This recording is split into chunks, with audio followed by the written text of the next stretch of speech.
നമസ്കാരം സുഹൃത്തുക്കളെ, എല്ലാവർക്കും മണ്ണും മണവും പിന്നെ സിനിമയും എന്ന നമ്മുടെ ചാനലിലേക്ക് സ്വാഗതം.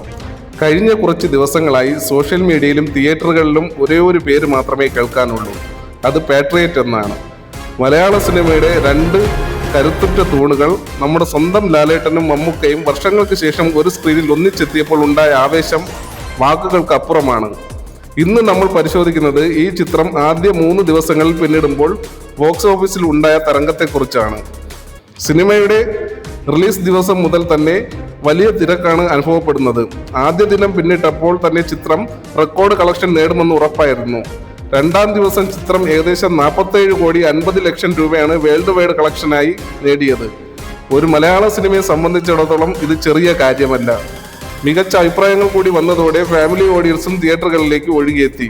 അതിന്റെ ഫലമാണ് ഇപ്പോൾ പുറത്തു വരുന്ന 3-ാം ദിവസത്തെ കണക്കുകളിൽ കാണുന്നത്.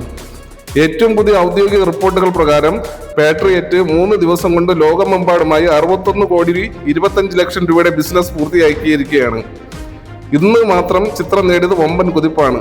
കേരളത്തിൽ മാത്രമല്ല, GCC രാജ്യങ്ങളും US, UK മാർക്കറ്റുകളിലും ചിത്രം വമ്പിച്ച ലാഭമാണ് നേടുന്നത്. മമ്മൂക്കയുടെയും ലാലേട്ടന്റെയും പ്രകടനത്തിനൊപ്പം തന്നെ ചിത്രത്തിന്റെ മേക്കിങ്ങും പശ്ചാത്തല സംഗീതവും പ്രേക്ഷകരെ ആകർഷിക്കുന്നു എന്നതാണ് ഈ വിജയത്തിന്റെ പിന്നിലെ പ്രധാന ഘടകം. ഇനി എല്ലാവരും ആകാംക്ഷയോടെ നോക്കുന്നത് ആ 100 കോടി ക്ലബിലേക്കാണ്.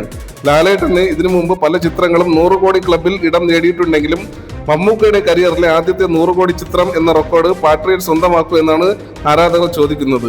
നിലവിലെ ഈ കുതിപ്പ് തുടരുകയാണെങ്കിൽ ഈ ആഴ്ച തന്നെ ചിത്രം ആ ചരിത്ര നേട്ടം കൈവരിക്കാൻ സാധ്യതയുണ്ട്. ഒരാഴ്ച കൊണ്ട് 100 കോടി നേടുക എന്നത് മലയാള സിനിമയുടെ ആഗോള വിപണി എത്രത്തോളം വളർന്നു എന്നതിന്റെ തെളിവ് കൂടിയാണ്. ഈ വിഷയത്തെ നമുക്ക് എല്ലാവർക്കും ആഘോഷിക്കാം. നിങ്ങൾ ഇതിനകം പാട്രിയറ്റ് കണ്ടവരാണോ? സിനിമയിലെ മമ്മൂക്കയുടെ ലാലേട്ടന്റെ പ്രകടനത്തിൽ നിങ്ങൾ ഏറ്റവും മികച്ചത് ആരുടെ അഭിനയമാണ്? സിനിമ എത്ര കോടി നേടുമെന്നാണ് നിങ്ങൾ പ്രവചിക്കുന്നത്? നിങ്ങളുടെ അഭിപ്രായങ്ങൾ താഴെ കമന്റ് ബോക്സിൽ രേഖപ്പെടുത്തുക. കൂടുതൽ സിനിമാ വാർത്തകളും നമ്മുടെ കൃഷി വിശേഷങ്ങളും അറിയാനായി ചാനൽ ഇതുവരെ സബ്സ്ക്രൈബ് ചെയ്യാത്തവരുണ്ടെങ്കിൽ ഒന്ന് സബ്സ്ക്രൈബ് ചെയ്യുക. വീണ്ടും അടുത്ത വീഡിയോയുമായി കാണാം. നന്ദി, നമസ്കാരം.